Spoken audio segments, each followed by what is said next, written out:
ये कहानी है कैसे लड़के की जिसके हथियार का शायद माचिस की तीली जितना होता है। इस वजह से इसके गांव की सारी औरतें इसका मजाक उड़ाती हैं।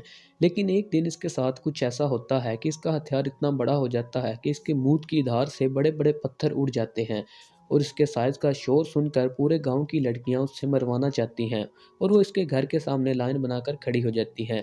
तो वीडियो शुरू करने से पहले हमारे चैनल को सब्सक्राइब कर दें। मूवी के स्टार्टिंग में हम देखते हैं चाइना के एक गांव को, जहाँ पर औरतें घर के बाहर के सारे काम करती हैं और मर्दों का काम सिर्फ घर की साफ सफाई करना और बच्चों को संभालना है। मतलब औरतों वाले सारे काम मर्द करते हैं और मर्दों वाले सारे काम औरतें करती हैं। रात को जब औरतें थक कर आती हैं तो मर्द उनका बिस्तर गर्म करते हैं, लेकिन काफ़ी मर्द उन्हें सेटिस्फाई नहीं कर पाते, जिस वजह से वो उनसे नाराज़ रहती हैं। वहीं पर हम प्यून नाम के एक लड़के को देखते हैं, जिसे कुछ बदमाश लड़के परेशान कर रहे थे। वो अपने गुस्से पर काबू रखने के लिए पास पड़े कोयलों को अपने हाथ से उठाकर पानी में फेंकने लगता है। तो इनमें से एक लड़के को गुस्सा आता है और वो प्यून के मुंह पर घूंसा मारता है। इसके बाद प्यून भी उनको मारने लगता है। वो इन्हें इतनी बुरी तरह से मारता है कि पास खड़ी लड़कियां देखकर उसके प्यार में पागल होने लगती हैं। वो सोचती हैं कि जिसके हाथ इतने सख्त हैं उसका हथियार कितना सख्त होगा। लेकिन कहानी में ट्विस्ट तब आता है जब एक बूढ़ी औरत उन्हें बताती है कि इसकी सारी सख्ती इसके हाथों में ही है और इसका हथियार तो मेरी छोटी उंगली से भी छोटा है। और वो उन्हें फ्लैशबैक बताने लगती है। एक रात प्यून अपने काम से वापस आ रहा था तो वापसी पर वो एक लड़की को नहाते हुए देखता है। उसे देखकर वो अपने आप पर काबू नहीं रख पाता और वो उसके करीब चला जाता है। वो बाथरूम के काफी पास चला जाता है। वो लड़की उसे अंदर खींच लेती है। वो इसके साथ इंटीमेट होने लगती है। सारा कांड करने के बाद जब प्यून उसका मुंह देखता है तो वो एक बुड्ढी थी, जिसे देखकर उसकी फटी की फटी रह जाती है। वो बुड्ढी उसे कहती है कि तेरी लुल्ली तो माचिस की तीली से भी छोटी है। इतनी छोटी लुल्ली लेके घूमता है, शर्म नहीं आती भोसड़ी वाले। वो उसे बेइज्जत कर देती है। तो कहानी वापस आती है तो सारी औरतें जोर जोर से हंसने लगती हैं। इनमें से एक औरत कहती है कि अगर इसके हाथों की तरह इसका हथियार चलता तो मैं अपने शौहर को तलाक देकर इससे खुदाई करवाती। दूसरी तरफ हम देखते हैं कि केन को, जिसकी सारी लड़कियों में काफ़ी इज्जत है क्योंकि वो और उसका हथियार दोनों ही बड़े हैं, इसके गांव की सारी लड़कियां उससे खुदाई करवाना चाहती हैं क्योंकि वो एक वक्त में 3 औरतों को सेटिस्फाई कर पाता है, जिस वजह से गांव की सारी औरतें और बुड्ढियां उसकी इज्जत करती हैं और वो उसे नहाता देखकर मजे लेती हैं। किन के चारों तरफ लड़कियां रहती हैं लेकिन प्यून के करीब कोई नहीं आती। वो अपने भाई से जलता था। वो एक बार में जाता है और सब कुछ तोड़ने लगता है। थोड़ी देर बाद किन प्यून को उठा कर जा रहा होता है।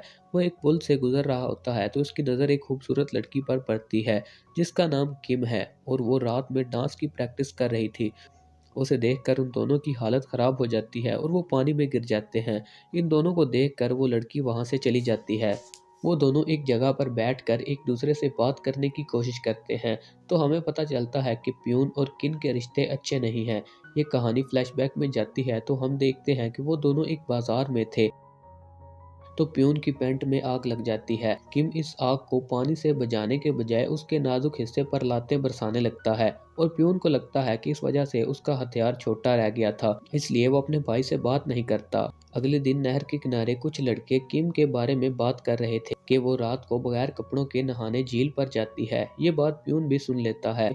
रात होती है तो सारे लड़के झील पर चले जाते हैं। वो प्यून को देखकर उसका मजाक उड़ाने लगते हैं। इतने में वहां पर किम आ जाती है, जिसके बदन पर एक कपड़ा नहीं था। इसकी खूबसूरत जवानी को देखकर सारे लड़कियों के मुंह खुले रह जाते हैं। अगली सुबह किम अपने घर से बाहर आती है तो उसे वहां पर एक मिठाई का डब्बा नजर आता है, जिसे देखकर वो खुश हो जाती है। ये डब्बा प्यून ने रखा था और अब किम भी जान चुकी थी कि प्यून उसे चाहने लगा है।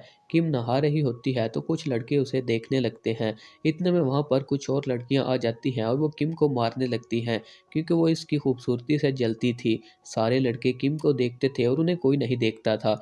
इतने में वहां पर केन आ जाता है और वो किम को छुड़ाता है। वो उसे अपने साथ अपने घर ले आता है और प्यून को बताता है कि मैं तुम्हारे लिए भाभी लेकर आया हूँ। ये सुनकर प्यून का दिल टूट जाता है और वो वहां से चला जाता है। वो जंगल में एक बाबा से मिलता है। वो बाबा उसे कहता है कि तुम क्यों उदास हो। प्यून उसे अपनी दुख भरी कहानी सुनाने लगता है। वो उसे बताता है कि बाबा जी, मेरा नन्नू छोटा है। वो बाबा उसे कहता है कि गांव के बाहर एक दरख्त है जिसके नीचे मिनरल वाटर की एक बोतल दफन है। तुम इस बोतल को ढूंढो और इसका पानी पी लो, तुम्हारा हथियार बड़ा हो जाएगा।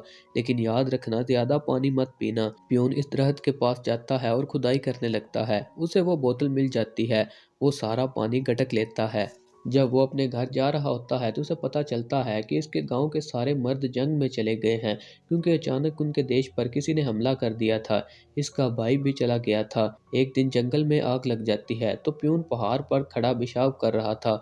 उसके पेशाब की धार से पूरे जंगल की आग बुझ जाती है और उसकी धार सूरज तक चली जाती है। इसका यह कारनामा पूरे गांव में आग की तरह फैल जाता है। एक दिन प्यून अपने घर में होता है तो एक औरत उसके पास आती है। वो उसके लिए वाइन लाती है और उसे कहती है कि तुम मेरे अंदर की आग बुझाओ। प्यून उसे इग्नोर करने लगता है और कहता है कि तुम मेरे लौड़े के आगे टिक नहीं सकती। वो औरत उसे कहती है कि तुम एक नामर्द हो।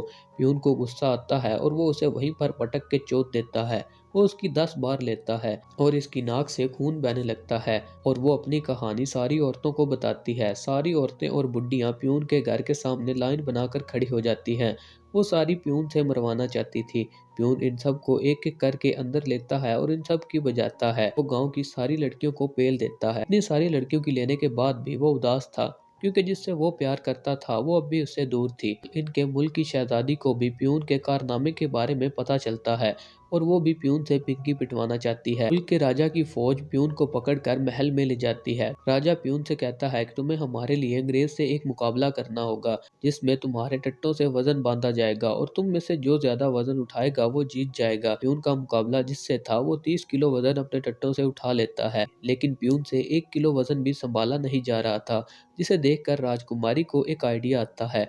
वो केले को लौड़ा समझकर उसे चाटने लगती है, जिसे देखकर प्यून जोश में आ जाता है और वो उससे दुगना वजन अपने टट्टों से उठा लेता है और मुकाबला जीत लेता है। इस खुशी में एक दावत रखी जाती है। इतने में राजा का एक सिपाही आता है और उसे बताता है कि किम जंग में मारा गया है, इसकी लाश नहीं मिल रही। प्यून को अपने भाई की मौत का बहुत गम होता है। दूसरी तरफ किम की तबीयत खराब हो रही थी। एक हकीम प्यून को बताता है कि इसे ठीक करने के लिए तुम्हें इसके साथ घपाघप करनी होगी। वो इसे भी रगड़ देता है। किम ठीक हो जाती है। दूसरी तरफ गांव की सारी औरतें प्रेग्नेंट हो जाती हैं। ये सारे बच्चे प्यून के ही थे और इसी दिन गांव के सारे मर्द वापस आ जाते हैं। जब उन्हें इस बात का इल्म होता है तो वो प्यून को पकड़ने लगते हैं। एक औरत प्यून को ये बात बताने जा रही होती है तो वो रास्ते में किन को देखती है, जो जंग में मरा नहीं था। वो औरत जल्दी से प्यून के पास जाती है, उसे सारी बात बताती है। गांव वाले प्यून को पकड़ लेते हैं। वो इसे एक गुफा में छोड़ आते हैं जहाँ पर एक जंगली रीछ रहता है।